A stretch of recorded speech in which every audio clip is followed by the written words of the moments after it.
That's awful. See? What's going on, YouTube? It's your boy A-Side, and I'm back at you guys with another one. I'm here joined by my co-host with Shine, and I have my boy 4K Zay in a building. Now we have some new topics for you guys today with boxing topics all the way from Frank Martin to your boy George Kambosos, Devin Haney, Ryan Garcia, you name it. So I want to go ahead and get to the topic, fellas. We have some content to review today. We want to go ahead and first start with your boy Frank Martin. He was actually on Cigar Talk, so I can't wait to see what Frank said. He do have the bout coming up next with Gervonta Tank Davis, and I do think that's exciting. But I am excited to get to this. I heard Frank was talking that talk with Shane. Oh yeah, for sure. Somebody said that Definitely. he was really like that in the interview. Wasn't scared of Tank, and he was bringing that energy. So that's what I can't wait to see. Let's go ahead, fellas. Yeah. I had Keyshawn on the show recently, maybe a month ago, and I love that moment with y'all two niggas, bro. That I ain't gonna lie, I love that moment because it was like, all right, what made this shit ill to me as a nigga just watching it, it was like you in this interview, and then you see him, and then you like, yo, hold on. So you go pull up on Talking him about for real. Keyshawn, y'all. And Yeah, he did pull up on I like Keyshawn. me interviewing Keyshawn. It made me really like him. I like him as a person, as an individual, and Hey, when he pressed Keyshawn, did it seem like Keyshawn was kind of scared on the interview, or you think like he was just kind of like thrown off, taking it back? Because I ain't gonna lie, he really pressed him like He's reaching right now, Chad. He really stepped on, you know what I'm saying, Keyshawn square and let him know what's up. Hey, he's reaching right now, Chad. I'm gonna give you a Let's go. it felt like at the time he felt a little. It seemed like, this is me outside looking in. It seemed like he was taken back at first, that he didn't expect you to do that. And then he kind of turned up. I think at first he was kind of like, "What? Like this nigga really pulling up?" Yeah. What was that to you? Tell me about that moment, because I feel like you just paused the interview and pulled up with a nigga. I was like, "Oh, this Man, nigga I don't play. Like it ain't. I don't do all that talking and then just do it to do it. You know what I mean? Like all the shit he was saying about me, it was like I had never seen him a day in my life. Yeah. Never been around him, never nothing. So like when I seen him, like I see him across from me, like, and he been talking all this shit. So I would expect him to say something to me. You know what I mean? So I'm doing the interview. Hold on, he got a point. No, Keyshawn should have said something to him. He got a there. point. Nah, I'm with Frank on that one. Somebody ain't telling the truth. All right, Somebody ain't telling the truth. All right, drop it. Somebody ain't telling the truth because. Go ahead. And I could keep it a bean. I had this the same conversation on Blue Blood Sports, where he told us that it was not that at all. It was Keyshawn didn't even see them. They literally set it up to get them in the same area. So I'm just saying now. Frank is saying that it's like Keyshawn seen him. Now Frank said he pressed him. Yeah, no. So you saying what Keyshawn? You telling Keyshawn's side of the story? No, I'm not. I'm telling you what Blue told me. Blue told me that him and what's his name? I forget his name. It was another guy that was there though. I forgot who it was. No, it's the guy from Fight Night. Fight Hub. I forget his name. Mm-hmm. But they set it up. He literally set up his interview to be facing where Keyshawn was at. Right. Now I know what you're talking about. I'm just messing with you. I know Keyshawn, one of your favorite fighters. This for the fans. This for the fans. This for the fans. This for the fans. That's what you gotta tell yourself. For sure. I gotta it. This for the fans. I gotta let them know what's going on, baby. So they set up the interview to where Frank would be facing Keyshawn, and Keyshawn was getting ready to go. But the way that Frank trying to put it, like Keyshawn seen him, they made eye contact, he would think he would come up to him because he didn't want to do all the talking. But how we know if that ain't happened though? That's what I'm saying. They did make eye contact, and that's what I'm saying. That's what I'm saying. Can we not give Frank credit? But that's what I'm fo. That's what I'm saying though. Like you seen the dude, y'all wasn't really No, fo. It's like, yeah, you gonna see me. Fo, I'm keeping it 100. I'm giving him credit. I'm just saying something's not adding up. Either somebody ain't telling the truth. We're talking off as hearsay. Let's continue to watch the rest of the interview. It could have been just what Frank said though. It could have been. And I'm looking over there. I'm waiting for them to come where I'm at. Yeah. So I'm looking, and he finna get up out of there. So I'm like, nah, I gotta Whoa. press, bro. I gotta holler at him. He said, I'm looking at him and he about to get up out of there. That's a different story now. Out of there. Now, but that don't mean they make it on contact. Faking the funk now. Hold on. He said, "Is your man, Shine? Is this your man?" All right. Just to let him know, like, bro, I'm not one of the ones who just doing all that fat mouthing, bro. Like, I'm gonna press up on if it's a nigga talking or something, I'm pressing him. Yeah. That's just how I'm coming. Yeah. I'm pressing him. Nah, that was a fire moment. I enjoyed that as a fight fan. Yeah. Like, it was like, okay, y'all niggas, that's a fight I like to see. I would personally like to see me, that. bro. Hey, hold on, pause, like, one time. I ain't gonna never actually pause it again. But Frank just hit that. Frank just hit the ultimate laid back. You know how when you kicking that flavor, he laid back in the interview. Hey. Like nigga, what?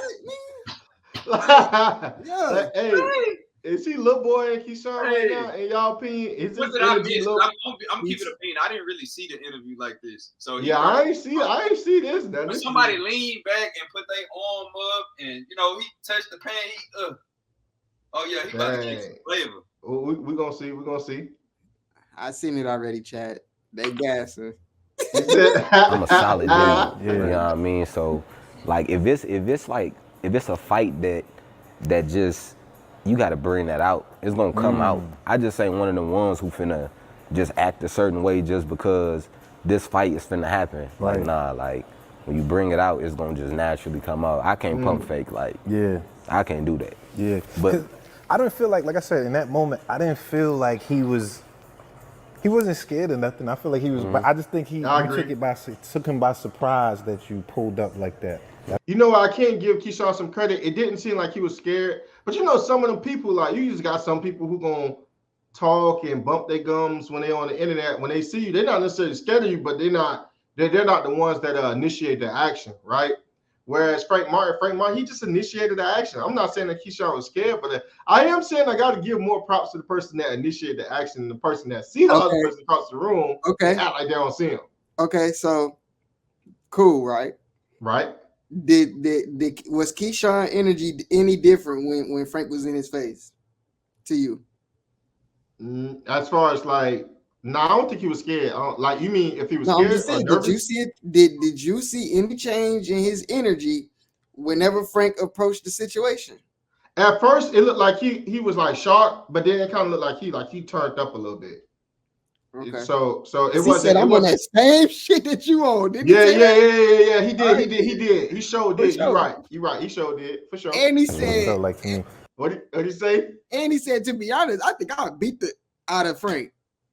Dead to his face.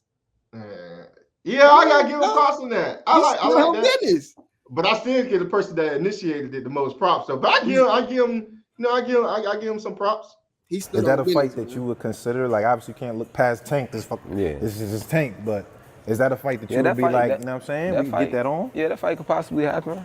I like he winning. He just got him a dub against Pedraza. Yeah, that fight could possibly happen down the line.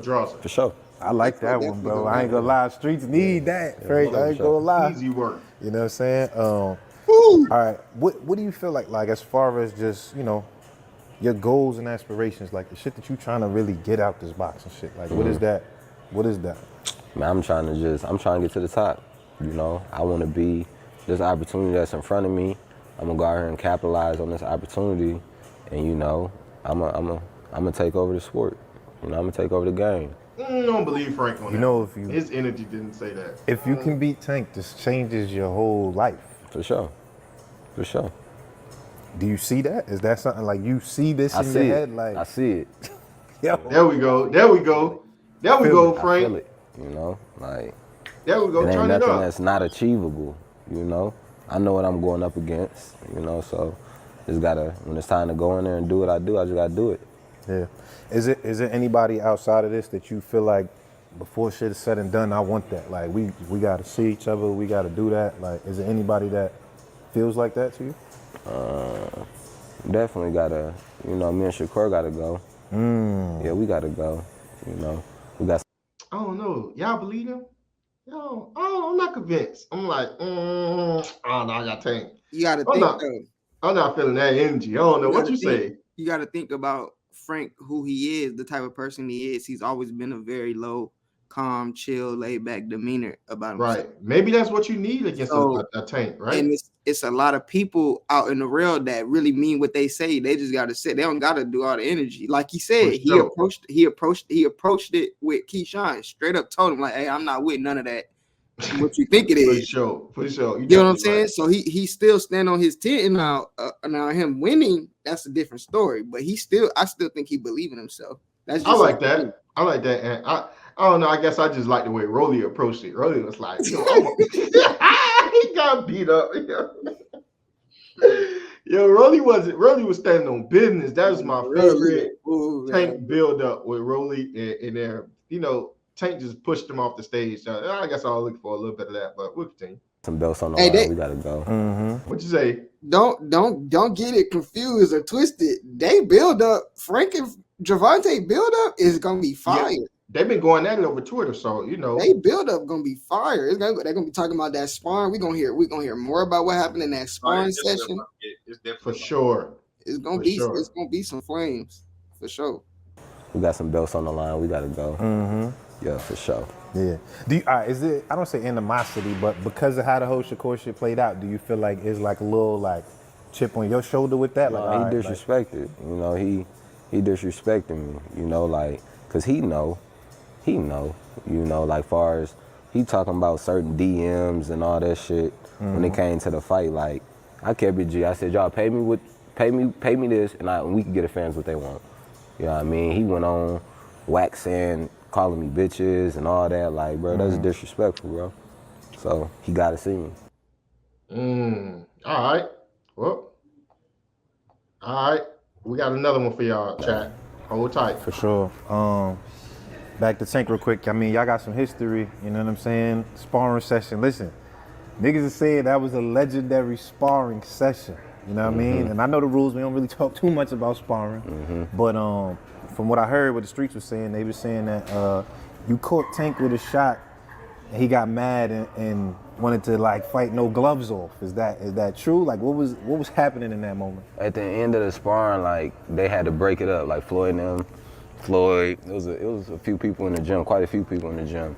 They ended up having to break it up. So we only did for a round. So at that last round, they broke it up.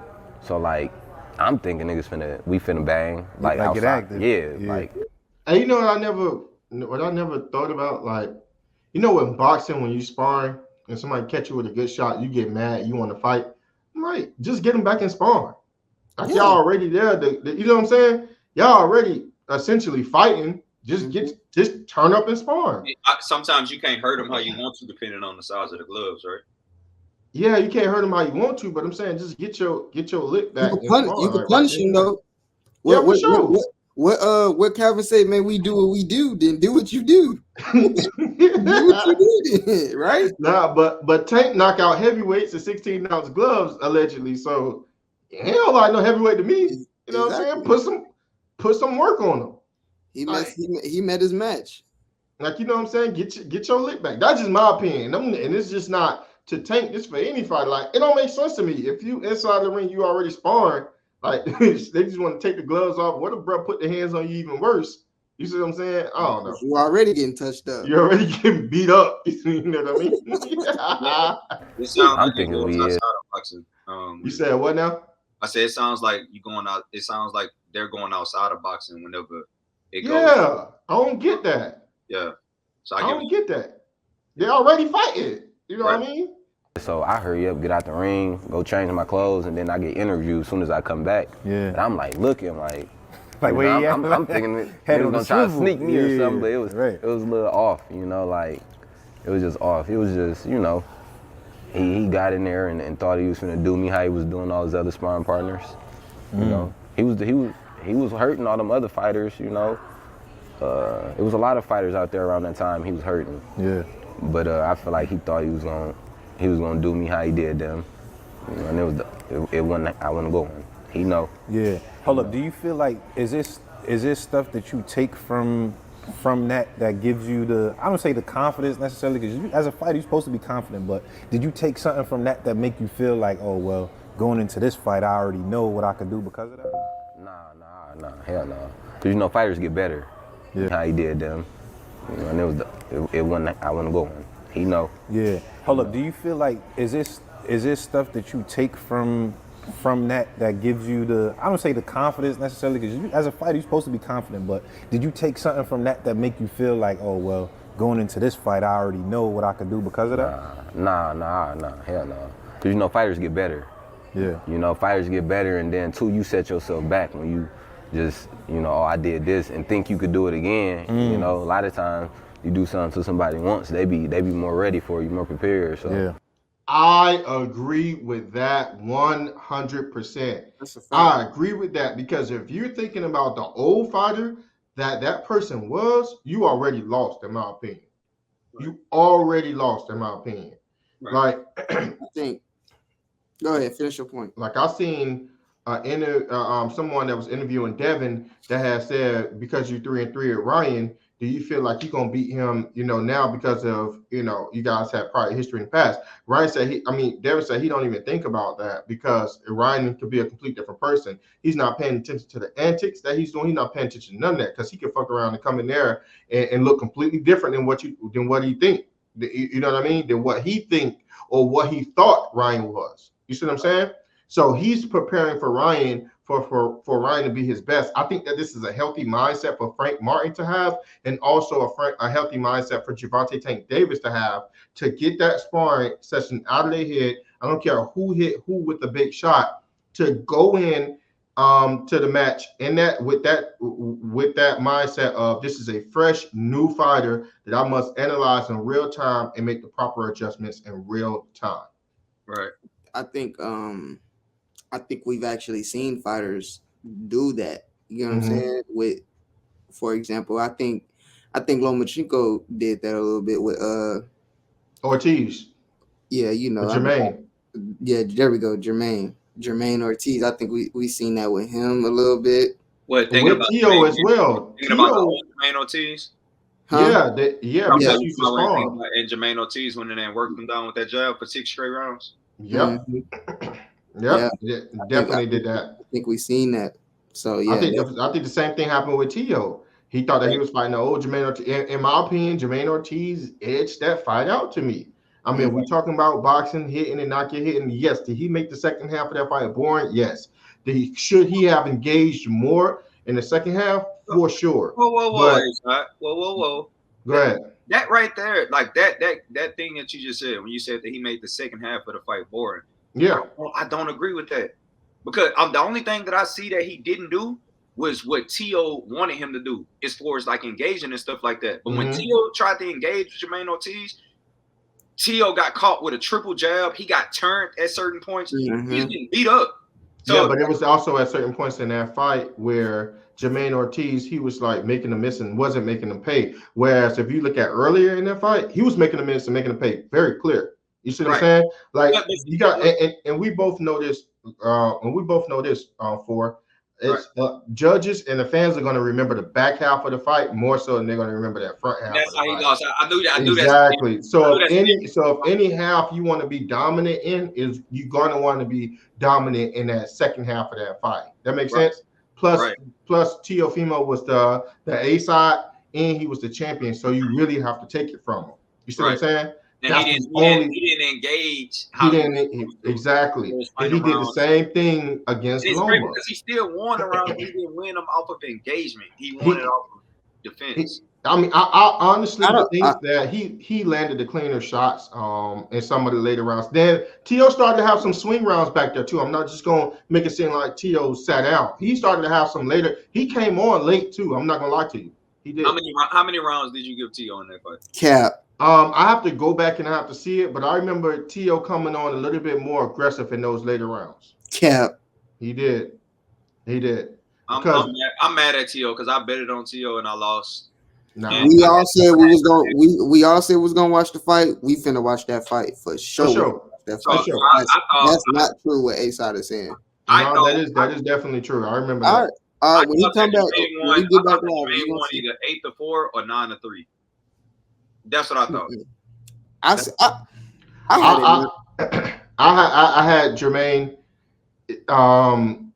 At least an 8-4. Like to me, in my opinion, at least 8-4. At minimum. 8-4. I'm telling you, I tried to see a 5-7, but I edged it to Jermaine Ortiz because he just landed the cleaner punches. You don't think so, Sean?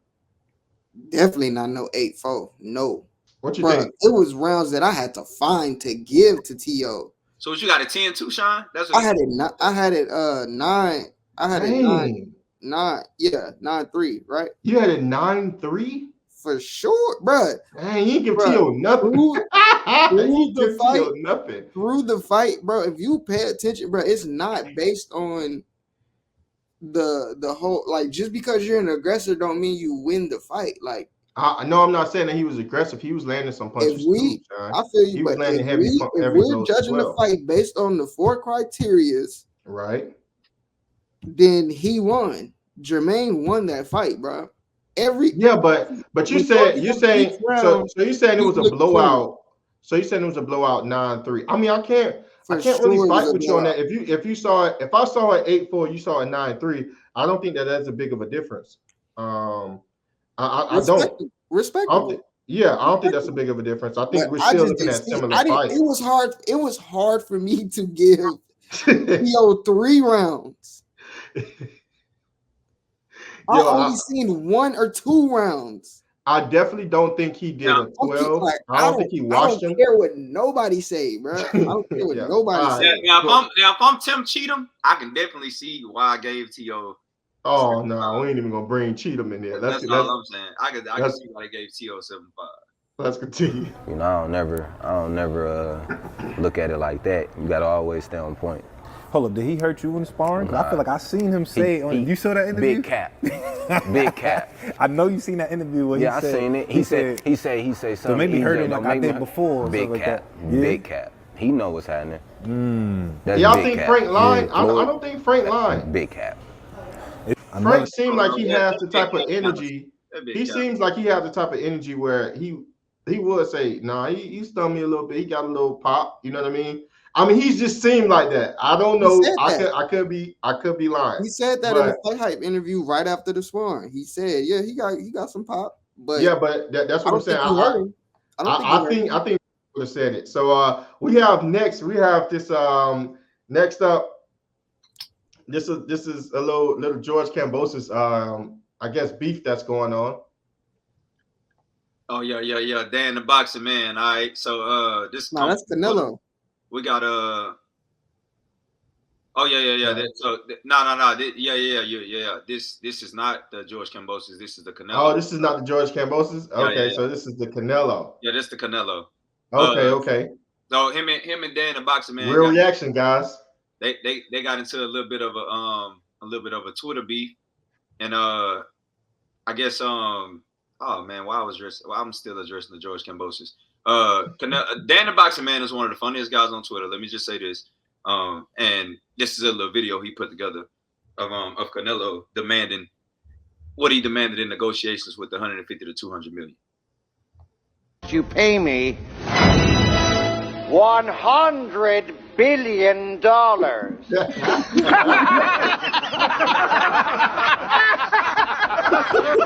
Evil, this is 1969. That amount of money doesn't even exist. That's like saying, I want $1 bajillion dollars. Yo, hey, so this is a Twitter beef that was going on in regards to the Turkey Al Sheikh. Him asking the Turkey Al Sheikh for 150 to $200 million. Right. So actually, the thing came from, well, of course, the interview that Canelo just did previously last week, and where he got interviewed after the face-off with Jaime Munguia, and he goes on in the following that, he goes on to say, well, all David Benavidez brings is 25 extra pounds, and in order to fight him, I need $150-200 million. So it just, I guess, he brought everybody back to that Austin Powers contradiction in his own. So if he don't have any value, you want the most you ever got for the person that has the least value that you ever fought. Right. That's wild. I'll tell you everything you need to know right there. Hey, that's Fo got Canelo, chat. Fo got Canelo. Fo definitely has Canelo, and he's sticking to it. I don't know why, but that's Foe. Hey, Dan went back on another attack with George Kambosos. I think George Kambosos has some words for him. And this is the response that Dan gave to Kambosos. Bruh.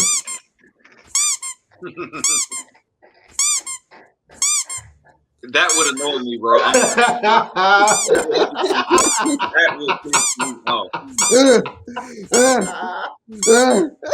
You know that's the sound he making too. He's putting everything in that point, boy. Yo, I'm telling you, man, that guy is funny. He's definitely somebody you want to watch out for if you're a boxer, because that guy is making his rounds on picking on these boxers. So next we're gonna go with Ness had an interesting viewpoint, and we want to break this viewpoint down with you guys. So we're gonna hear it all the way through, and then we're gonna break it down together. Shakur ain't friend, you know. That situation was different. There's people, I mean, I seen somebody already pay for a super chat like, oh, y'all didn't have a problem with Frank and Shakur. You're right. I didn't have a problem with a dude just moving up, fighting a contender in the division to see how he feels in that weight class. Kind of like, you know, most people. Kind of like when Tank moved up to 40 to see how he feel with Barrios. He didn't fight the real champ before the interim champ or a regular champ. You know what I'm saying? There was other champions at 40. So Tank ain't out here trying to fill out the division. He's in the division. He been in the division. Like, he's an 11-year pro and he hasn't unified. Like, I'm just not happy as a boxing fan, nor am I satisfied with the quote-unquote face of boxing sending an offer to a contender when there is a reigning WBC champion, a belt that Tank has never held in his life, sitting right there. He's literally sitting right there with no fight.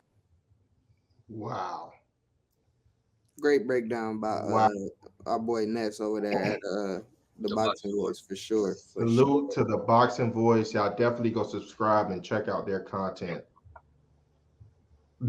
Fellas, what do you guys say about that content? I mean, what do you guys, first of all, is he lying? Man, it's not too much I heard that I could disagree with, but Go ahead. What you? I mean, you got to think about it. As boxing fans, we know that pretty much only 3 people can beat each other. That's Shakur, that's Devin, and that's Gervonta Tank Davis. Right. Wait. Tank. No. Tank had. What'd you say? No, I disagree. No. Well, that we want to see beat each other, fight each other. Put it like that, yeah. Right? Because you do have the Gary Anton Russells that's in and around the division. Right, and that can give any one of the problems. Richardson Hitchens, that's another one.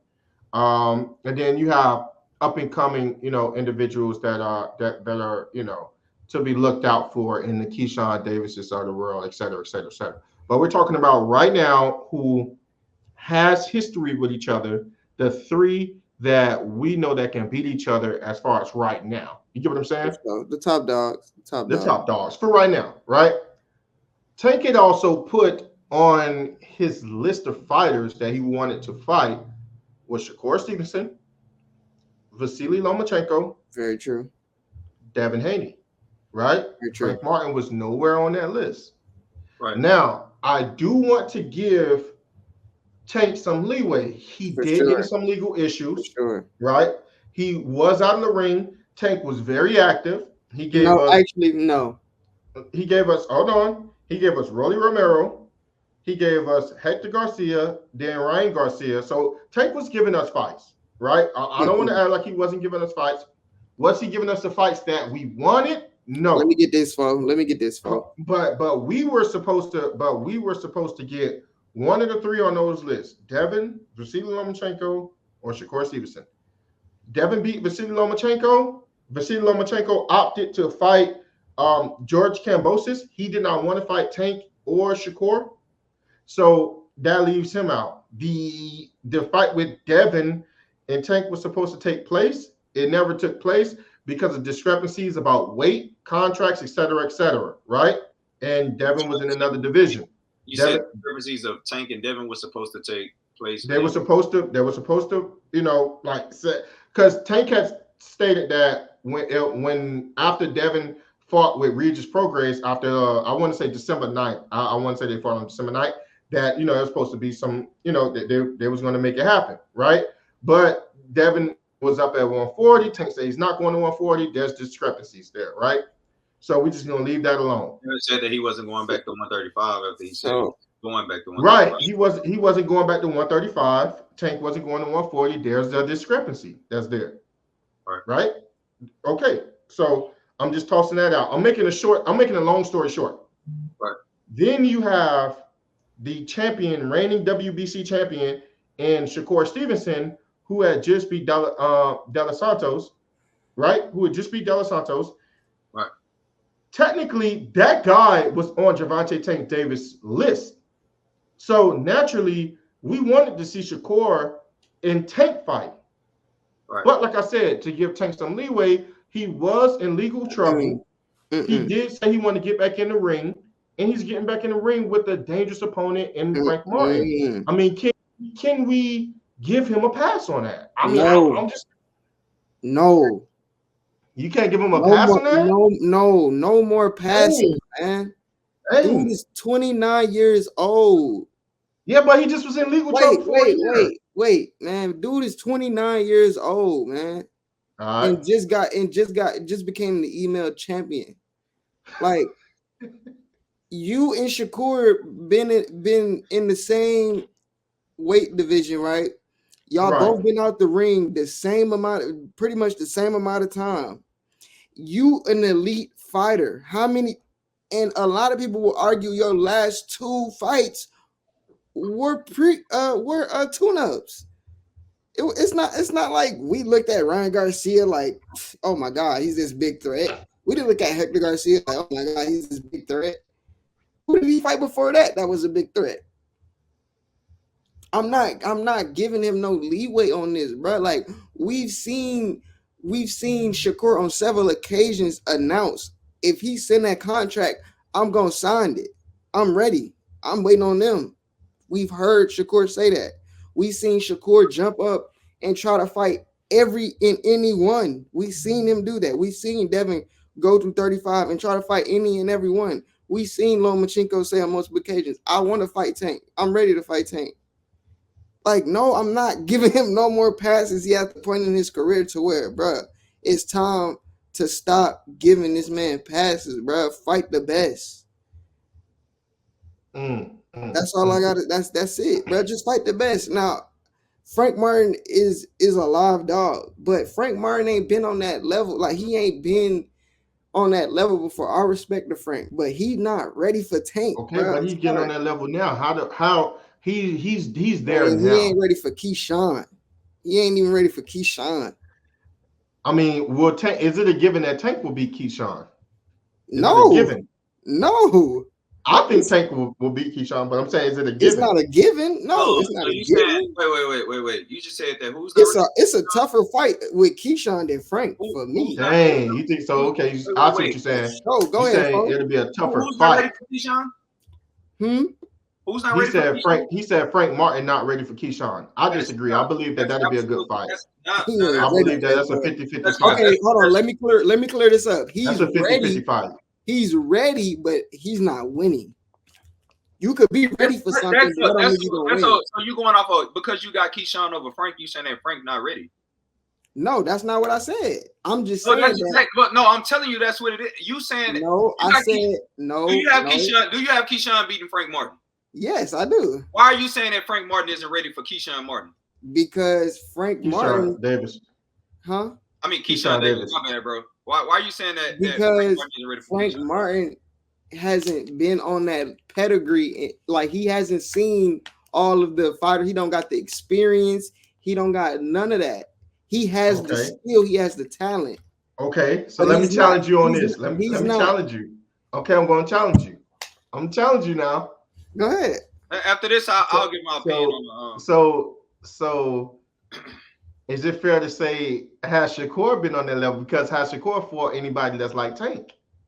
That's that because Tank is an elite. They had to be like Tank. Hold on. I'm saying they got to be like him. I'm saying an elite like Tank. in the Who elite. said they had to be in No. the No. You answering the question with I'm answering the question. They don't have to be like Tank. I just answered your question. They don't have to be like Tank.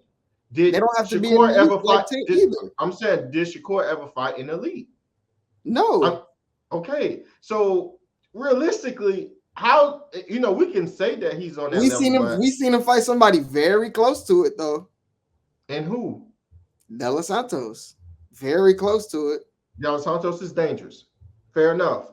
I will give you. I will give you De Los Santos. No, I know you ain't. I'll give you De Los Santos is dangerous. Hold on. Hold on. 1 second. All right, go ahead. 1 second. I'll give you De Los Santos is dangerous. De Los Santos is dangerous. Mario Barrios is dangerous. De Los Santos is the most skillful fighter Shakur has fought, and De Los Santos would be anybody that Frank ever fought. So is it a given that De Los Santos will beat a Mario Barrios? I think at the same weight. At the same weight. At the same weight. Yeah, same weight. 35 or 40? 40. That's tough. That's a 50-50 right there. That's what I'm saying. So I'm saying, okay, they fought the same level of competition, right? They fought the same level of competition. So it's really not fair what you're doing to Frank and saying that he ain't on that level. They have not fought the same level of competition. Stop. No, okay, no. I'm talking about the two of their toughest fighters have been. So they haven't fought the same level of competition. That's what you're saying. No, Frank, you saying Frank and Shakur has fought the same level of competition? No, I'm not saying Frank. I said Tank and Shakur or Tank and Shakur have fought the same level of competition? Yes. Because they both of them didn't fight elites. Okay. Right? Okay.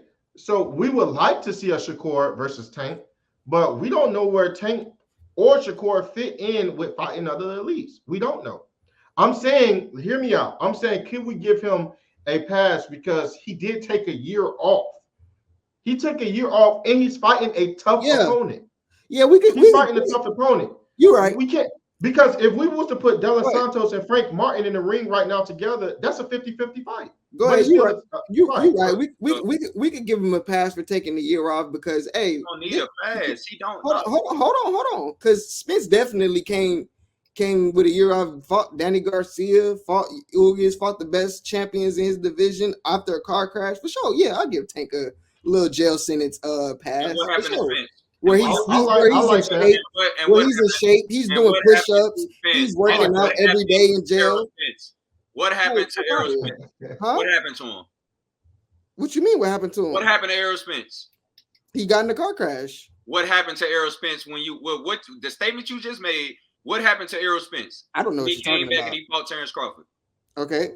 Absolute destroyer. Anyways, now what does that have to do with my point? To go on to this. That has nothing to do with my point. Video. Ness in a lot of ways is very valid in what he said. He's very valid in what he said, but we like in a way you can say that we kind of not being fair because what I see in all these chats is that Gervonta Tank Davis has never fought a slick black boxer. He's never fought a slick fighter. We want to see him fight a slick fighter. It happens a lot in all these chats. So when he goes and he Frank Martin, a slick black fighter, who now everybody's trying to downplay and say like, oh, he's not blase and stuff. Like, come on, bro. Hold on. How are you saying that we're not being fair to him? That's just what I said. I'm not talking about you. I'm talking about when you said listen, we. I'm not okay. I'm talking about you just said the same thing. No, hey, let Sean know. That this ain't for you. You just said the same thing that I agree. A lot of the stuff that you said was exactly what I was gonna say when it came to my viewpoint on the situation. 29. It's another thing. I want to hold on. I didn't interrupt you when you was going. I didn't interrupt you. Let me finish. Another thing I want to point out is that when we were calling for him to fight, when the chats and everybody on YouTube, all the boxing channels, when they call for him to fight a slick black fighter, and he picks this one. When we look at all the other black fighters, when we look at the other two elites, when we look at a Shakur and when we look at a Devin Haney, they each only have. Devin Haney got one black fighter on his record. And Shakur has how many black fighters on his record? Slick black fighters. How many? If you're gonna say slick black fighters, you got to take it off Devin record too. Yeah, Devin don't got no. Reach is not slick. Okay, so that's what I'm saying. So Reach is not slick. That's my whole point. So we getting we get. You actually got to give him props. In a way. So to be fair, like you said, for him coming off a year of dealing with legal issues and things like that, I think that this is a tough enough opponent for him to acclimate himself back into the sport to get after having a year layoff. To touch on something that Shine said about Ryan Garcia, I've always stated this. Everybody was calling for the Ryan Garcia fight for the longest. Ryan was calling Tank out, and people were saying that Tank should fight Ryan Garcia. Why is he not fighting Ryan Garcia? And blah, blah, blah. Along with saying that, why hasn't he fought Devin? Why hasn't he fought Lomachenko? Why isn't he fighting these fighters? So he gives us the Ryan Garcia fight. As soon as he makes Ryan look like he ain't nothing, then it comes into, well, nobody. Ryan was never a threat. Ryan was never this. Ryan was never that. But before that, when we was discussing it on Blue Blood Sports TV, everybody was saying that, oh, Ryan has quick hand speed. He has a chance and stuff like that. All of a sudden, after he gets knocked out, Ryan never had a chance. It's like, what? And because you don't do 1.2 to 1.4 pay-per-views with somebody who's not perceived as a threat. So to answer the question directly to what Ness is saying, Ness is like, everybody has a right to their viewpoint, and I can see exactly what Ness is coming from when he's saying that Shakur is there. Why aren't you giving Shakur the fight? Okay, let's address that part. Shakur just got to the 135 division, right? We all know that Shakur is a great fighter, right? But with him, apparently, and this is something that recent that just came out. Apparently, Shakur is supposed to be next. I don't know how true that is. With that being said, on the Rise podcast or whatever that was said and things like that, Shakur is supposed to be next. All I'm saying is that I see what Ness is saying, but at the same time, I don't. Because like we just stated, he's coming off a year. Shakur is coming off what everybody else said, because I've been defending Shakur. A very bad performance against De Los Santos. I say Shakur had a hurt hand. I don't feel like people are being fair with him and things like that. But I also compare it to Tank, and I'm like, well, Tank did engage when his hand got hurt against Pitbull Cruz in the 5th round. So maybe that's a reason why Shakur isn't getting that nod, or it could be just because Tank is just now coming back in after a year. Maybe that's why he's coming back in fighting Frank Martin before he fights Shakur Stevenson. Now, who's to say that we don't get the Shakur Stevenson fight after this? And I know the comeback. I know what you're saying, Sean. Like, man, we tired of waiting on him. We tired of doing this. We tired of doing that. And blase, blase. He is 29 years old. And he has been to. He is a 3-divisional world champion or something like that. He is a 3-divisional world champion.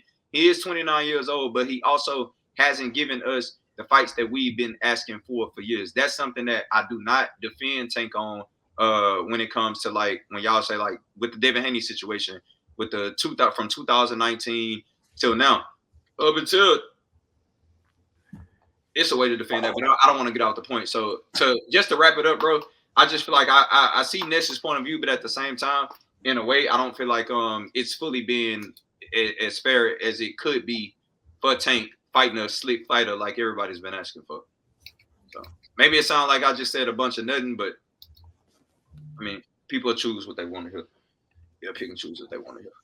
Right. Now, I understand the sentiment of some people wanting to see Gervonta Tank Davis fight Shakur Stevenson. I get that 1,000%. But I do share, what it is that you just stated. He's coming back. He's a slick back fighter. He's nobody's walking apart to the point where he's just going to bully, Frank Martin.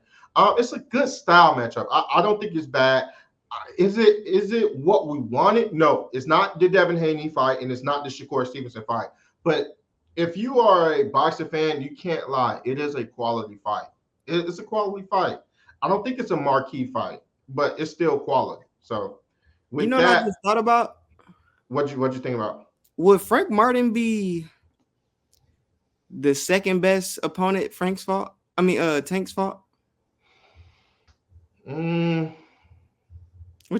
y'all think? He will be behind. Tank will be. Frank will probably, in my opinion, will be behind Barrios. Probably behind Barrios. Pedraza? No, I think Frank beat Pedraza. No. I think a 29-year-old prospect is his second best. A prospect with some he does have some talent. The guy is just not talentless.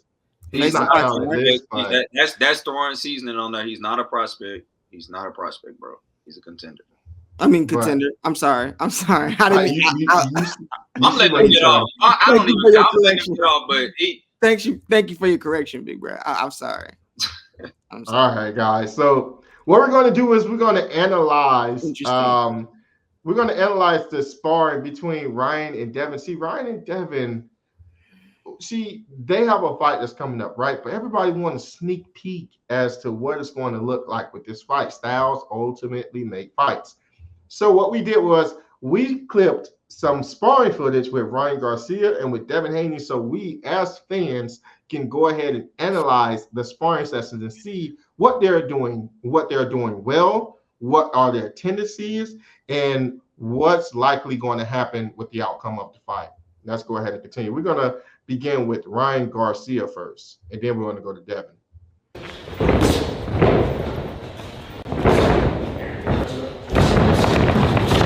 So as you guys can see, that body punch, his hands are down very low. Like dude literally jumps to throw an overhand. I don't know what kind of punch that was, to be honest. It was real looping, I don't even right? want to call it the overhand. It was real looping. It wasn't an overhand. Boom. Look at that. Look how he's gonna jump. His hands are down. Look at that. Look at his left. Both feet off the ground. Look, dude. Yes, both feet off the ground when he do that. I gotta see that. Watch. Look at this. Let's look at the first two punches, right? Look at his hands down. Boom, hands down. Right? He measures, probe with his jab. That's fine. Drop his hand. Boom. Did you see that? Yeah. Bring it back one time. Drop his hand. Head right. Boom, look at his hand. That is the same punch Tank rolled under and caught him with. No. In the fight. The same. So what this is telling me is that he has not trained out those bad habits. He hasn't. Because look at this. This is sparring. This is what you're supposed to use to get better. Right? And as a trainer, it don't look too good on Derek James. No, but how much can we is blame going Derek to be on the teacher? I can tell you why. How much is going to be on the teacher is not on the student? I can tell you. Because here's the thing. Because here's the thing. Derek James can, it's the old saying. You can take a whole horse to the water, but you can't make him drink. But right? dog whisperers say that you can teach an old dog new tricks. Okay. You got to be ready to learn. Okay, but Derek James, and we're going to cover that on the next live. He stated that he would have rather had, because on Cigar Talk, he stated that he would have rather had Ryan Garcia fight Rolly Romero before fighting Devin Haney. So what does that tell you? That tells me not too much confidence. That they have some things to work on. He would want to see how Ryan Garcia performed, get some more data, work on that again. So he's still not a finished product right now. He's still working with him if he can be worked with. But this guy is showing bad habits right now. That's what I'm saying. Like we've actually seen trainers totally transform fighters in 2 or even less than 2 fights. We've seen Bomac do it. Mm-hmm. We've seen Bozy do it with Andy Cruz. We've seen Andy Cruz totally become. But those were fighters that already had great fundamentals. You're talking about somebody with that's a 2-time Olympian, gold Olympian. Like he had very good fundamentals to start off with. But wait, this is an elite fighter. This is one of the 4 kings. Never said he was elite. But that's what Fo said that's what they were saying. No, Fo said they wanted Fo said they wanted Fo said that it was calling for a fight with Ryan Garcia versus he had a chance to beat Tank. You gotta be elite. Now I didn't in my previous statement 10 minutes ago, I didn't call him a king then. But he was one of the 4 kings. What I'm saying is he was never elite. How is he not elite? How could you not be elite, but you have the chance to be the elite? You know what? Let me break this down. Ryan Garcia has elite talent, right? And which is the speed that he has and the power that he possesses, right? Yeah. He's not an elite fighter. And I know that. Those are two different things. You know that, I know that. Those are two different things. His talent got him this far, not his fundamentals, right? So I don't think real boxing fans was considering him elite, but they can recognize the elite talent that he has, which is the incredible speed and incredible power that he possesses, right? People always talk about Gervonta Tank Davis and his power and him being a knockout artist. I love what folks say. I love what a bunch of boxing analysts and real boxing fans say all the time. Tank also is a boxer that knows how to set up that power. He knows how to deliver that power. Ryan don't know how to do that. He just fight lesser opponents to the point where they make mistakes. He capitalized off their mistakes. He looked great. So people wanted to see Gervonta Tank Davis versus him because they was fooled. Real boxing fans knew that Ryan Garcia had his chin in the air. Real boxing fans seen that his feet was almost always out of place. That he was very flat-footed. Like, we called these things out before he was fighting Gervonta Tank Davis, but we did acknowledge his elite talent and his speed and the ability to be able to catch not only Gervonta, but anybody on the right place and can put them down. We still wanted to see it. That's literally my point. That something's not adding up. How are you this elite talent and you still can't get it? Possesses elite talent. Huh? You possess elite talent, but you don't. Which means he is an elite talent. If you possess something, that means you got it. No, because okay, so there's a lot of people that, okay, so you have Arthur Duarte, I think, had like almost all his fight by knockout. Okay, he can possess elite talent as far as power, but he ain't on nobody elite. He ain't on nobody elite list. He's not. Yeah, I didn't. Okay, I give you that. I'm saying he's still an elite talent. Is he not? He possesses elite talent. Like, let me tell you. Same difference. Cool. Let me give you an example. You have Shakur Stevenson. Shakur Stevenson possesses elite twitchy ability. He's very twitchy. You can't catch him. His instinct is good, but he also have the fundamentals that are coupled with that elite talent to cultivate that talent, to make sure that talent shine. The same way that I gave you the example with Gervonta Tank Davis, his fundamental boxing skills allow him to set up those punches, those hard, explosive punches, which is the elite talent that he possesses. His fundamentals allow him to allow his talent to shine. Ryan is lax on his fundamentals. He don't have the necessary fundamentals to cultivate the talent that he has. So he possesses elite talent. Right, he possesses it, but he's not an elite fighter. This is what I'm saying. Right, Ryan Garcia is a 4 king for a reason. He was one of the 4 kings for his knockout ability. He's one of the 4 kings for a reason. He was a knockout artist.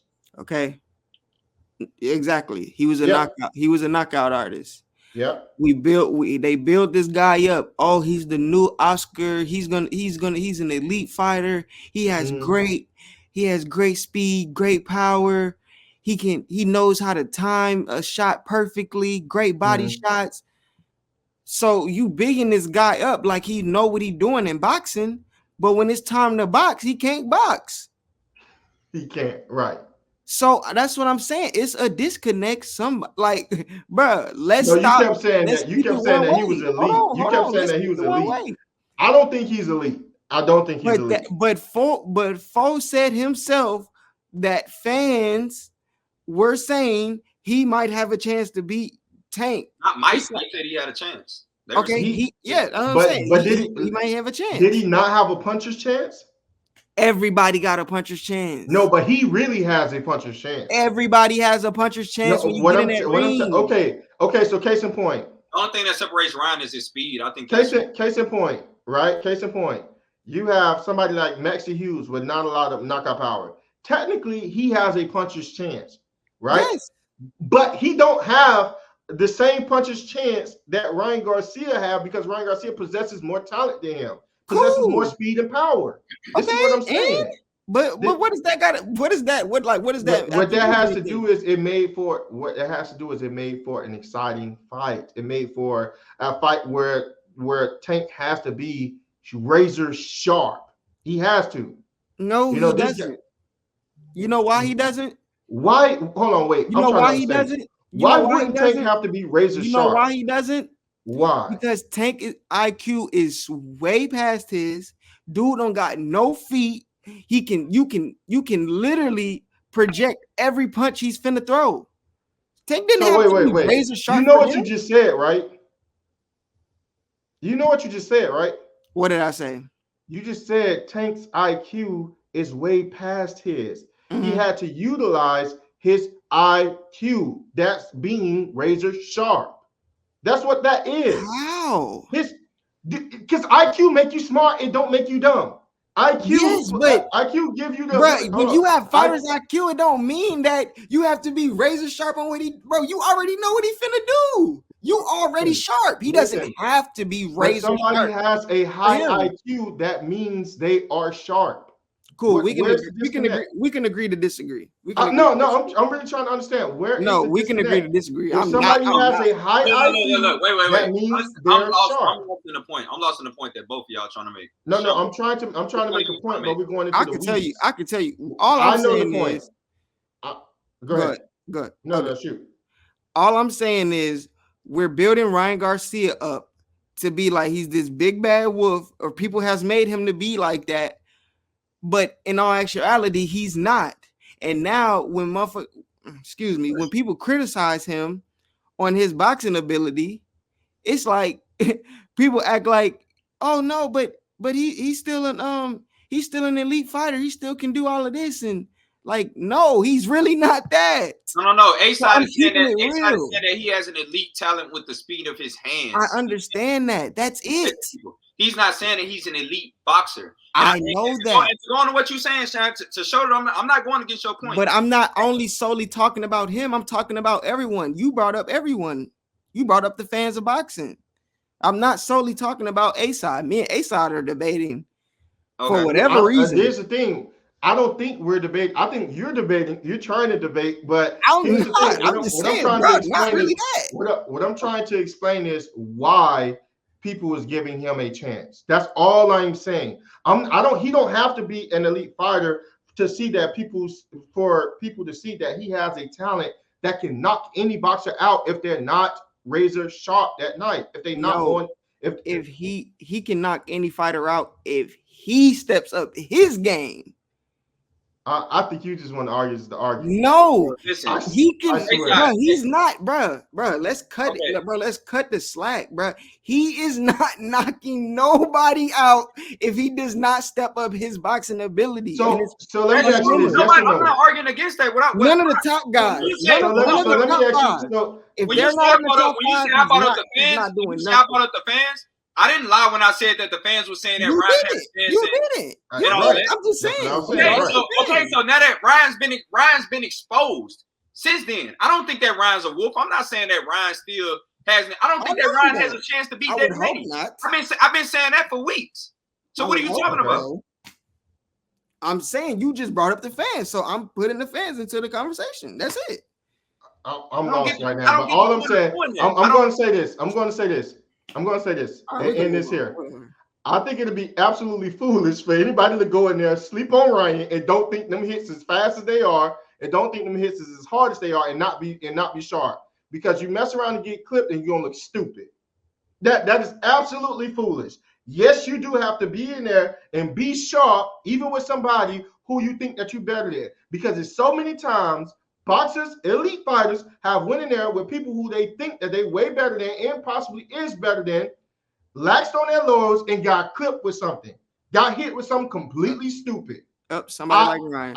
I.e. George Kambosos and Teofimo Lopez. I don't think George Kambosos beat Teofimo Lopez 10 out of 10. I don't think he beat him the next fight. You cannot go in there and sleep on somebody. You just can't. You can't do that. Tony Harrison in the second fight with Jermell. He's a better Tony Harris is a better boxer than Jamel to me.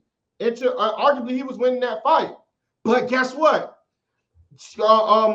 Mel possesses elite talent as well.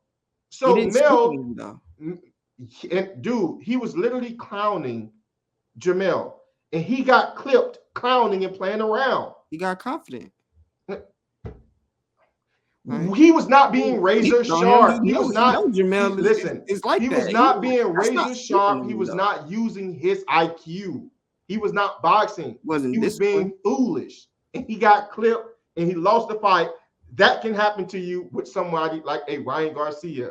That's what I'm saying. You're right. Somebody like Ryan Garcia did that same thing with Tank. But go ahead, continue. For sure. So you can see his hands down. Look at him jump. Oh my God. Oh, 2 feet off the ground. This is really bad. Right? Yeah, this y'all king. Look. Just look at this. Take a look at this shot. Take a look at this shot. Just look at this shot. Look at this. Look at this. This is just foolishness. Hey, that's your man right there. There you go. This is not my guy. This is just wasted talent. Look at this. This is so foolish. He's so off balance right now. He just can get knocked out right there. Dude, garbage.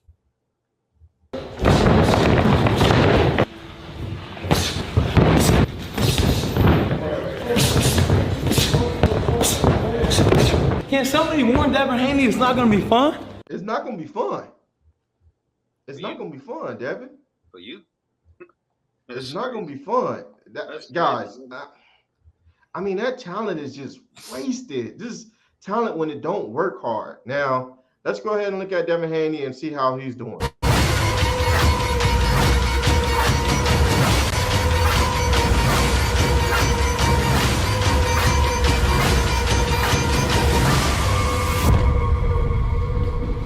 It's Haney time. You know what time it is.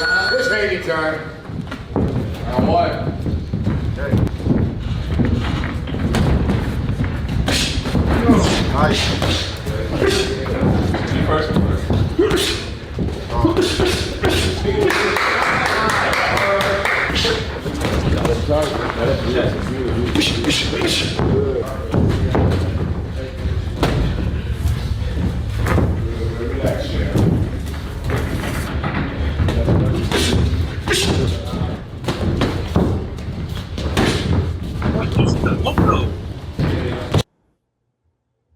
What'd you say? He slipped both of those punches.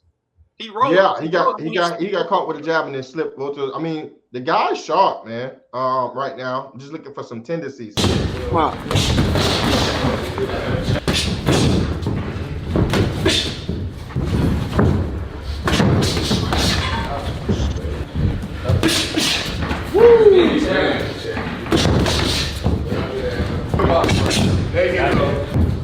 Go back. I mean, he looks like he's more comfortable in being inside of the right here. Inside of the pocket. Let's look at right how he's inside the pocket. I want to talk about this little clip right here.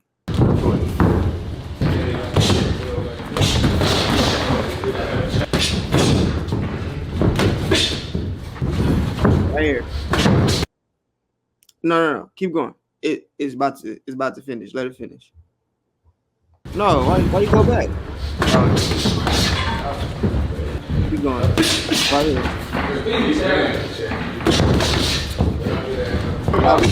There you go.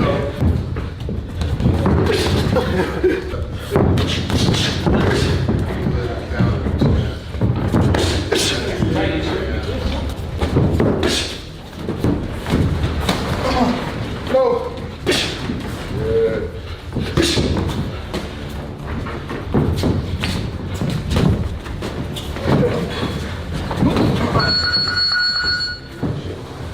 Wipe some of that water. That boy sharp, man. Devin look big. That boy sharp, man. That boy sharp. 47-pounder right there. Go ahead, though. You said 47-pounder? That's all right. That boy, he about the size of Boots right there. That's not the same size as Boots? No. That's cap. Bro, if you don't cut it out. That's cap. If you don't cut it out, if you said the size of who?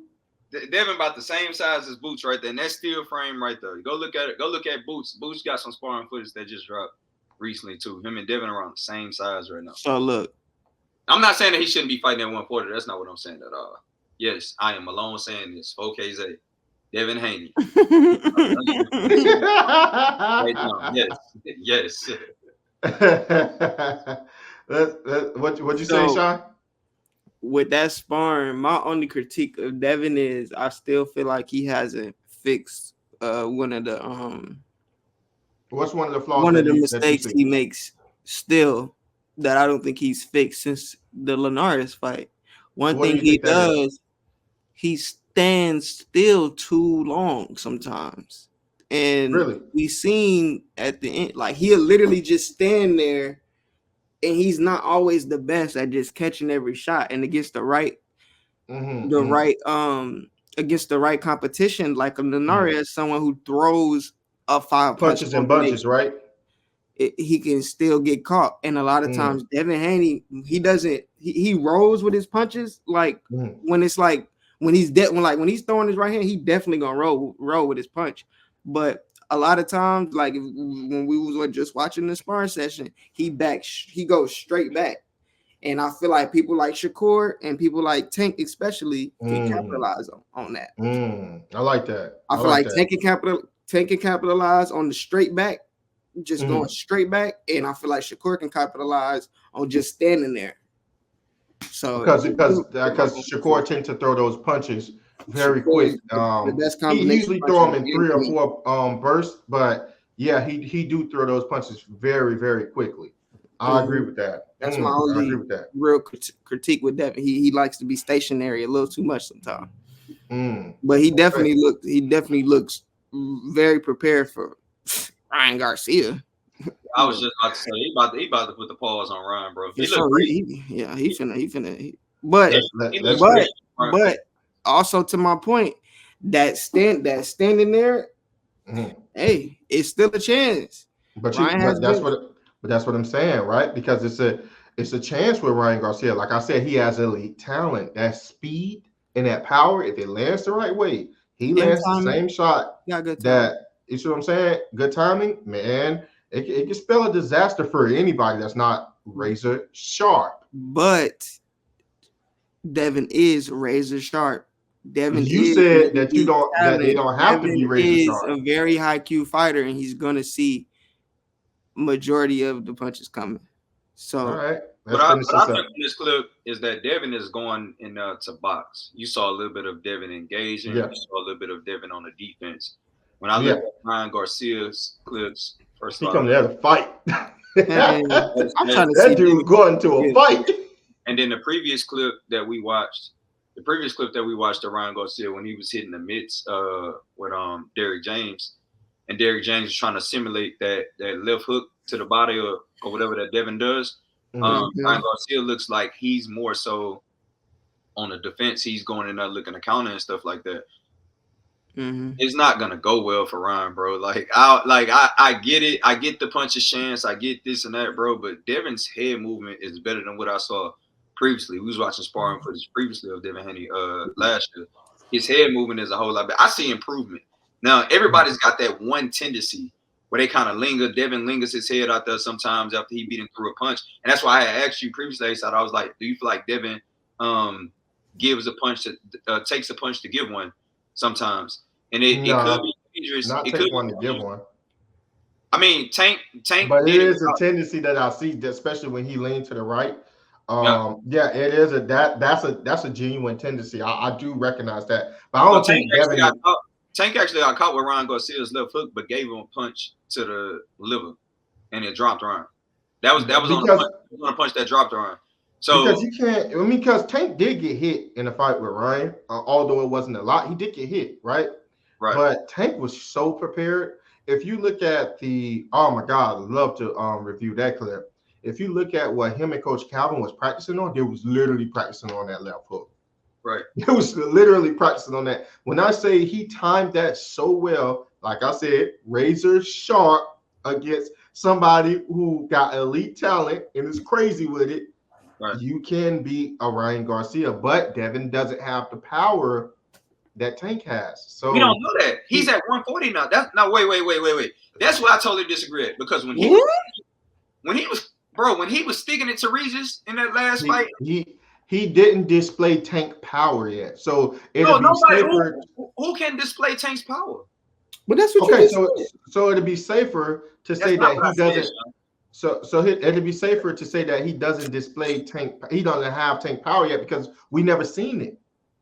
We never seen. I would err on the side of he don't have Tank power because I haven't seen it yet. Right? Well, what did you say? Power. He's at 140 now. Like let's say Tank has nothing to do with Devin Haney's power. What Devin Haney can do. Haney. I'm not saying that. That's not my argument. What I'm saying is, this is my argument. It's going to be a different fight that Devin have to take on because Tank had an equalizer just like Ryan. The only thing that separated Tank's equalizer and Ryan's equalizer is that Tank knew how to use his equalizer. Tank had all the fundamentals to properly wield his equalizers that are in both hands, right? Not just one. Right. With Devin, his natural ability lies in his cat-like reflexes, him being twitchy, his athletic ability, and his defensive prowess. That's where it lands. That's where most of his boxing ability, of course. But that's not power that can put Ryan down. So he got to fight a different fight. He got to fight a perfect fight for 12 rounds. We don't know that till we see it. And one last thing away from the power that I want to point out: if Tank as an elite, we consider Tank to be an elite, right? I do. Yeah, if Tank as an elite said like is taunting Ryan and saying you're too slow, Devin is an elite, and I feel like Devin's probably gonna realize the same thing. He's not as fast. Ryan is definitely fast in Instagram videos and stuff like that when he's performing arts and lifting his feet up off the floor and throwing those real super fast jabs and stuff like that. But when he got in front of an elite fighter, this is about to be his second elite fighter. He's with IQ.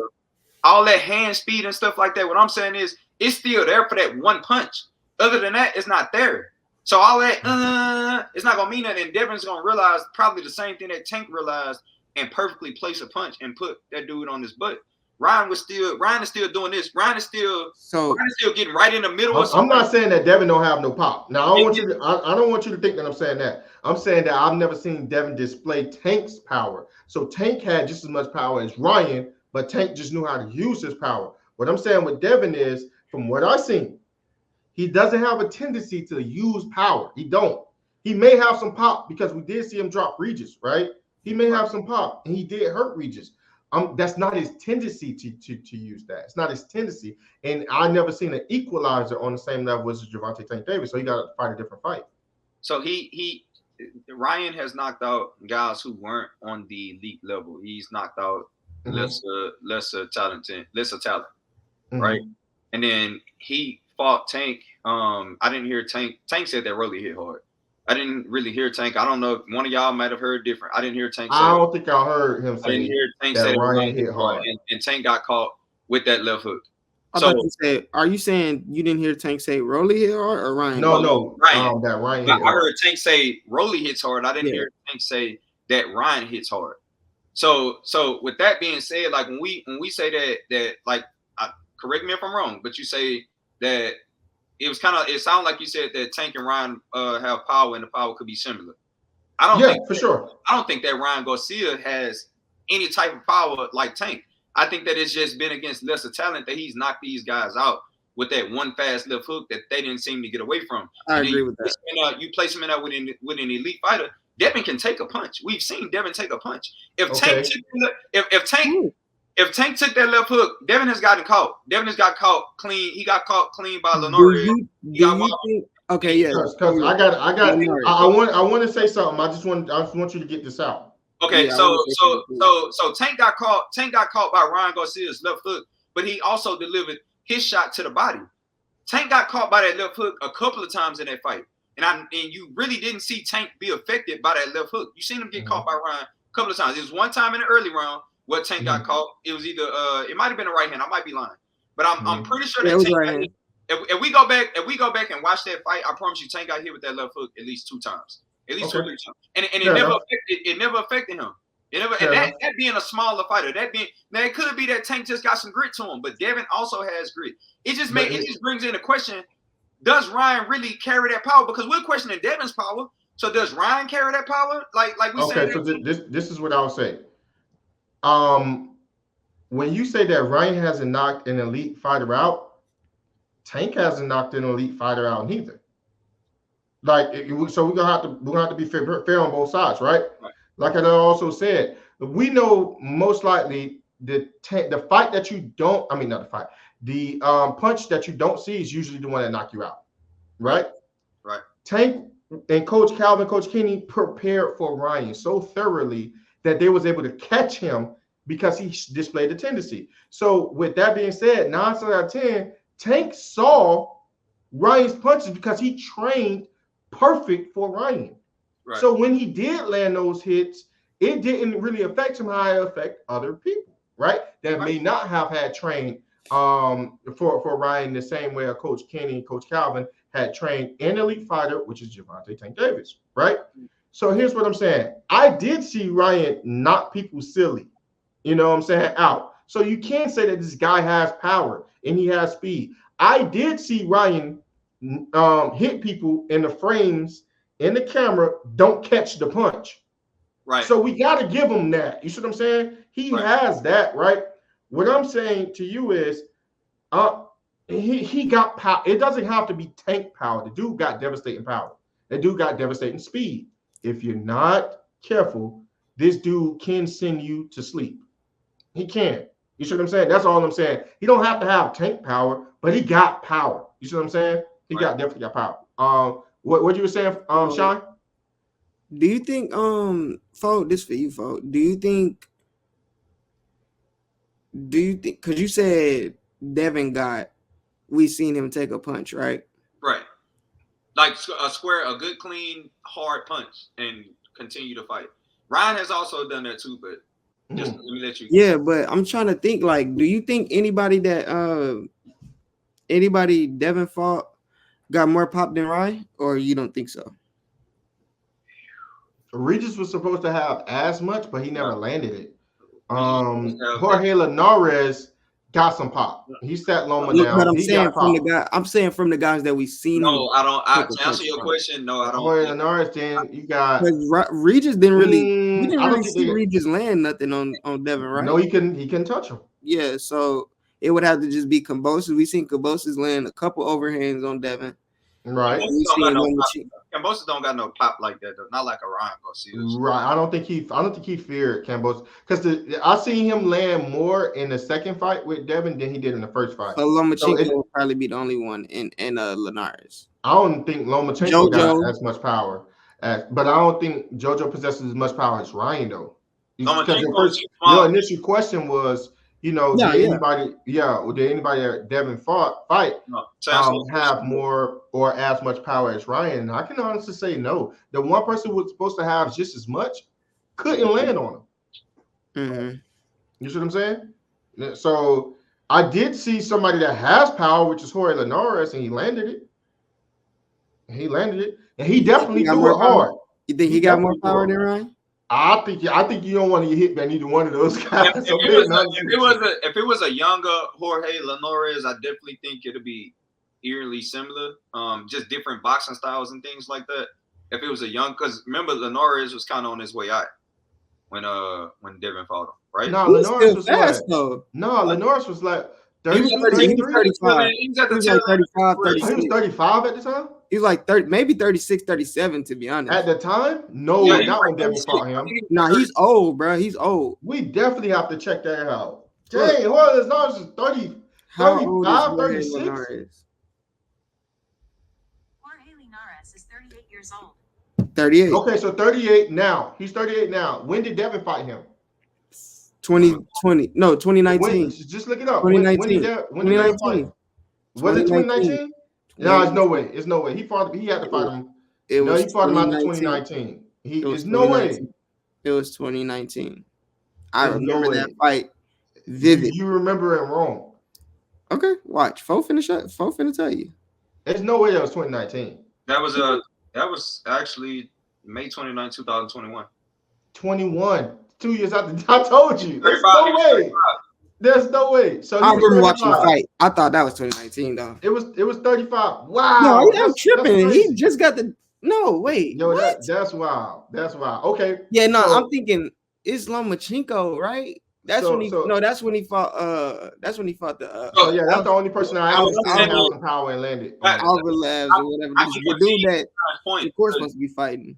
Huh? I can concede to Sean's point a little bit, but like at the same time, like if we give Devin a younger Linares, like does he get back up from that type of punch? Yeah, Linares do that hard. Like, would you say? But you got to consider Linares. Was that not? Hold on. Wait, this real quick. How old is Bud on it? Is Bud? Let me say, an old man? I mean, would you consider Bud? Bud is 35. I mean, 36. Would you consider Bud an old man?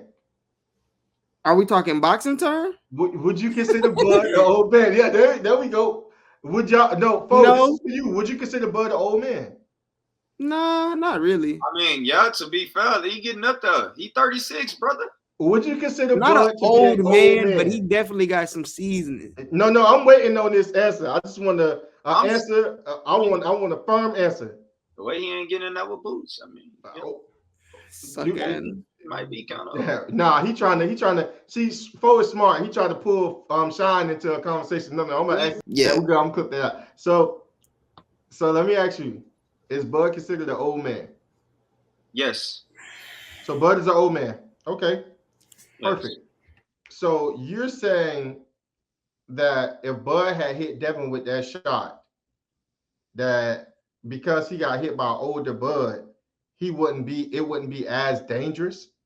No, because Bud is old. Bud is a different talent from Linares. I said Linares. I said wait. What makes Linares different than Bud? Bud is in shape. Linares is in shape. There's a different in talent and in power. No, we weren't talking about talent. We was talking about age. There's a difference in power. If like there's a difference in power.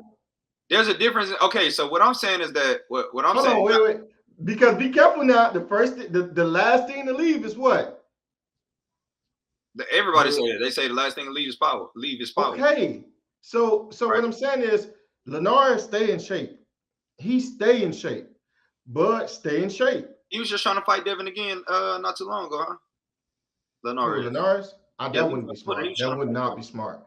But what I'm saying is both of them stay in shape. Both of them 35. Both of them have power. Right? He hit Devin with a hard shot. And he threw that shot hard because he threw that combination hard. Right. It was out of frustration. He took the shot. And we got to give it to the kid. Like the kid took the shot. You know what I'm saying?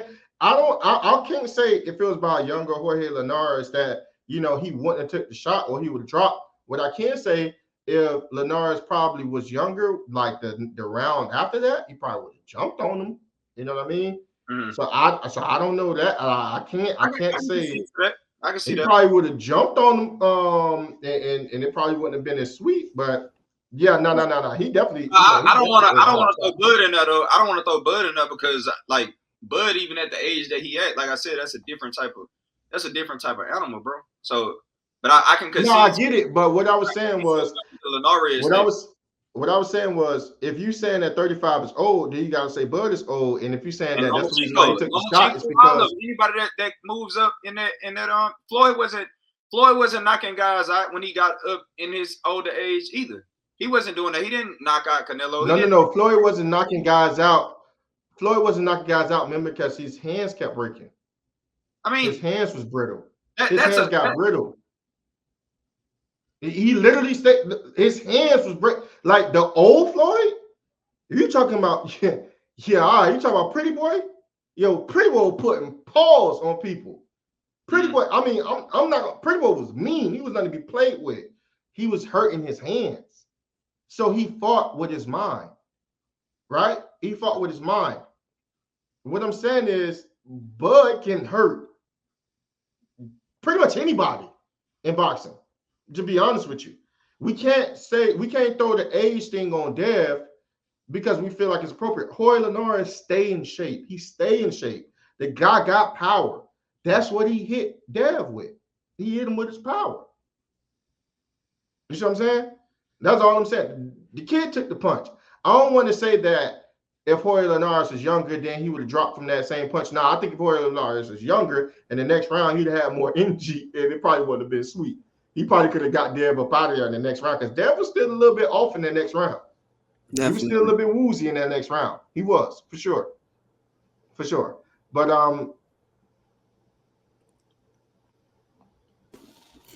all right, guys, at this portion of the show, we are going to jump into the X. Let's go.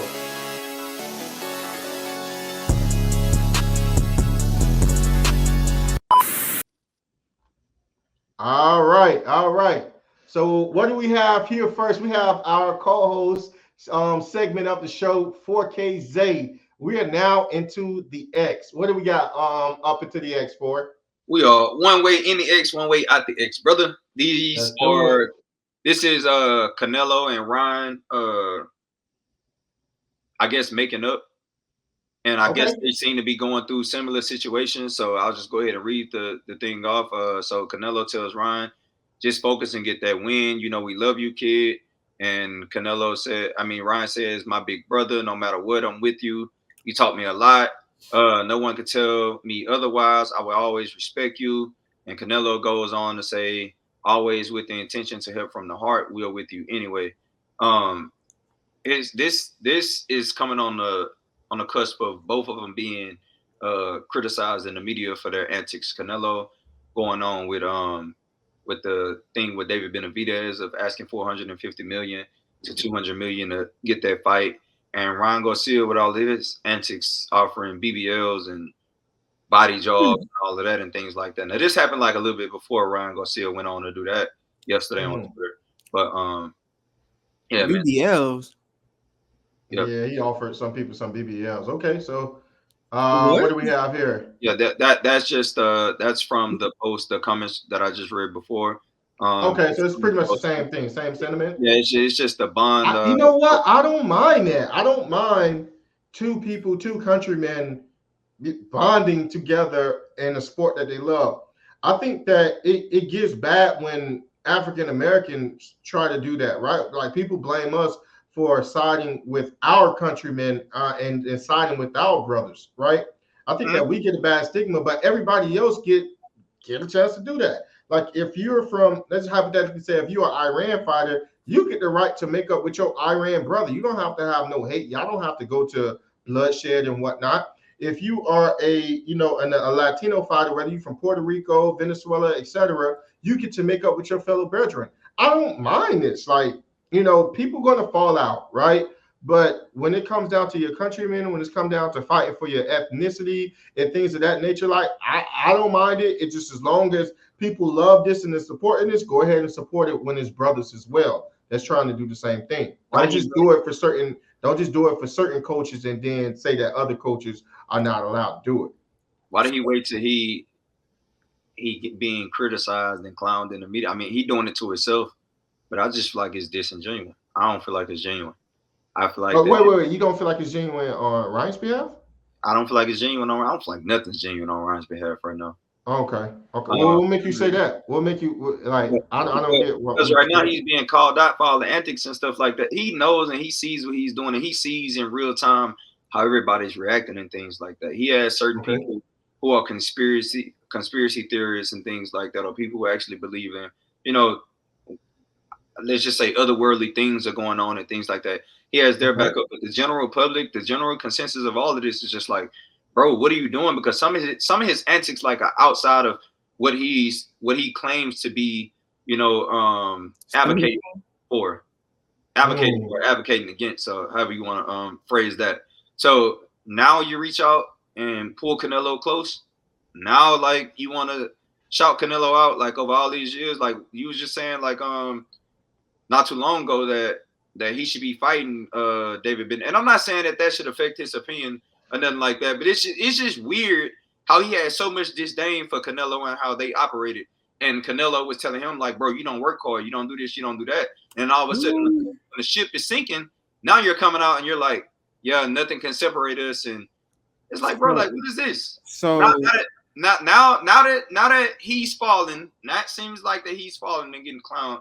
and Canelo's getting clowned too. It's like, let's just hold hands together, buddy. We'll sink together.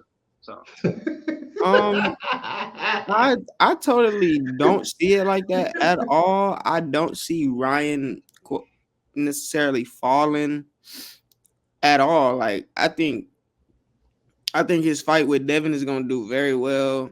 I think this is genuine. I also think that they're 100% better together. I also think that eventually they're going to reconnect IRL.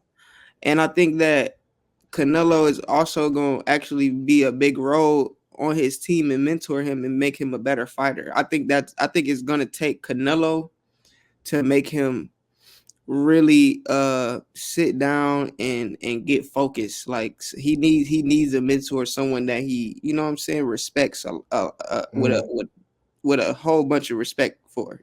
I think that Canelo is that person for him. You talking about after this loss he finna say? Yeah, definitely. Like I can see them rekindling. I can see him going. I don't think Derrick James is the coach for Ryan. Like I feel like Derrick James is going to be the one to either step down or it's just going to be Ryan. Like, nah, I need to hold that. We got that. We got to cover that interview tomorrow. Don't just give it all away now. Let's just hold that. I haven't seen it, so I don't know. Let's just hold that. We got a lot of good stuff with Derrick James. That's just what I think. Coming in the next show. But I share the sentiment of now is the best time that Ryan needs the people around him that are genuine. Like if at any time he needs people, it's now, because this guy seems like he's off his rockers, and it tells me about Canelo's characteristic, because he could have easily just not said nothing to Ryan because he see how Ryan is viewed right now in the media with everything that's going on, and he still reached his hand out to his brother. You know what I mean? And I think that this can only help him. I think that we need to look at this. I know folks want to laugh, but as far as our brothers, we do need to learn from this, and help up our other brothers. When the media are clowning them, we need to stand with them and love our brothers. You know what I'm saying? Hey man, the Latinos and the other races, they're doing it, and I don't think we should be divided. I think if they together, we need to be together too. You know what I'm saying? With our numbers. Take that. Huh? What'd you say? Never mind. That don't need to be repeated. Say with your chest. All right, we go to the next topic. Okay, so we have Oscar Valdez versus Wilson that is coming up this week. I'm excited to see Valdez back in the ring, man. After Navarrete did that number on him and had his face looking like pizza, I think he needs some get back right now. Guys, what do you think about? Say that? Why'd you have to say that? I mean, the guy looked bad, man. Come on, man. Did you guys see that? I mean, Navarrete painted a pretty picture on him. It wasn't good at all. It wasn't good at all. What'd you think about that? What about seeing your boy Valdez back in the ring? I'm happy. I think he's a decent boxer, so I'm happy to see him back. I just don't know what he's coming with this time. Since he fought Shakur, I'm like the couple of losses that he did take. I don't know if he's still the same fighter, right? He is from back then. So with him, like I'm excited to see him come back in against Wilson and see what he's. Gatekeeper alert. I'm really. You think he's gonna be a gatekeeper? No, for sure. I'm not gonna lie. I can't give you any pushback on that. I can't. I just can't. I don't see him. I don't know, man. Hell of a fighter. No, but I really want to see my girl Amanda go crazy. I mean Estrada. I want to see her go crazy in this fight. Right. I can't wait. Right. She about to get it undisputed, and Val is tough. She's tough. Right. It's a good matchup. I'm excited to see that. I'm really that should have been the main event if I'm keeping it 100 for sure. But yeah, hell of a fight. All right, guys. Go ahead, fool. Hey, take us out with this one. Go ahead, fool. Man, we got Tim Tszyu and Fundora. Fundora had to come in and replace your boy Keith Thurman. Keith Thurman, God bless his soul. Flaming, like my boy Showbiz say. Yeah, God bless his soul. He might be right. out. He might be at the tail end of his career. So just he said he coming back. Nah, Keith got injured. How long is it gonna take Keith to heal? Keith still got it in him. Okay, who is Keith gonna fight after coming? He got one more fight in him. Tim Tszyu from a torn bicep. Tim Tszyu or Fundora. And how long? And how long is that gonna take him? He already in recovery. He got surgery. Tim Tszyu is being rumored to fight Terrence Bud Crawford next. Yeah, he gonna lose. If not Errol Spence. He gonna try to get a belt back. That Keith Thurman is gonna come back, because Tim Tszyu's probably not finna have those belts once he faces Terrence Crawford. Yeah, but he's gonna try to get his belt back. Okay, so first of all, Keith Thurman not gonna look to challenge Terrence Crawford. Facts. He gonna try to come back against somebody who. How you like a Thurman versus Spence fight? It's not happening. Like, why are we talking? It's not happening. I'm trying to help out. It's not Thurman, happening. My boy Thurman. You don't think so? Nah. Spence said, "quote unquote," no. Dang. Not happening. Like that. Yeah, when Keith come back, Tim is gonna have taken his first loss, and it might be to Fundora. He's gonna try to get his belt back. Keith is gonna be back in recovery. It'll make sense. It'll make sense. All right. But what do you think about Rolly versus Pitbull? Because they had to take this picture very early on because Pitbull's face is very full. If you guys can see right here, we're moving kind of fast. I wanted to ask y'all, do y'all think the Tim Tszyu versus Fundora fight is a better fight than Keith Thurman versus Tim Tszyu? Because remember, people was expecting Tim Tszyu and Fundora to fight before Fundora lost. So that was on a crash collision. Yeah, God was on the side. God was on the side. I don't think that's a bad fight. I actually think that's a better fight because maybe we may have a more conscientious Fundora. Maybe we may have a Fundora that uses an actual jab and not go in there and fight like he's actually Pitbull size. You see what I'm saying? So he needs to use that. I actually want to see how Fundora come back after that loss, dealing with the opponent and Tim Tszyu. Tim Tszyu is very aggressive. He's going to come forward, but he comes forward and he brings pressure to you like a poor man's version of a Canelo Alvarez, right? He cuts off the ring. He puts pressure on you, and he's a heavy puncher. So I think that if Fundora has been training, to like use that length a little bit more, to box as opposed to fight, that he may actually give Tim Tszyu problems in his fight. What do you think, Sean?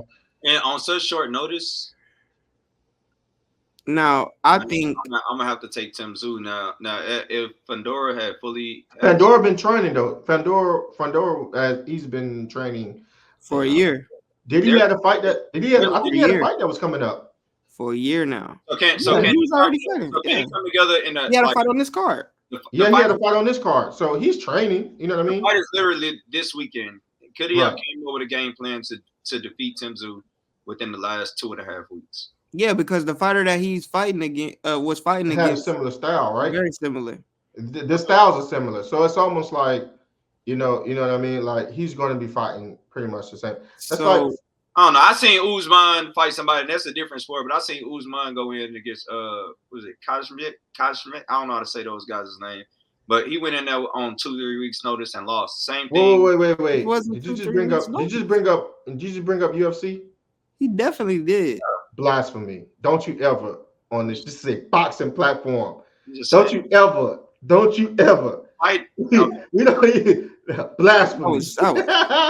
That was so like. Whoa. So haram. Coming from a UFC fan, dude. Chill out. What is wrong with you? I'm not a UFC fan like that. I'm definitely a boxing fan. Why did you do that? But I got you. I'm definitely a fight fan. I wouldn't say I'm a UFC fan because I don't know everybody in UFC, but I enjoy watching UFC for sure. But I definitely get your definitely get your point as far as like putting together a game plan for a specific opponent.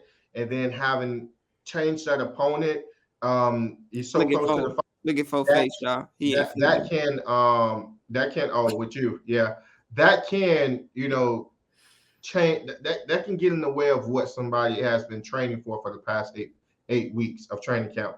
I do understand that, but I do think that he's going to get up for this Tim Tszyu fight. I think so. I think it's a good fight. Back to what I was saying, that I think against this fight, Fundora I don't think he actually needs to use his length as much because of the type of fighter that Tim Tszyu is. He's more effective on a fighter that does sit back. We haven't seen nobody really step to him that's bringing the same fire. You get what I'm saying? And that's where Fundora is very good at. And now he still needs to use his distance well and keep his length for sure. Because he has the longer arms, he had a longer reach.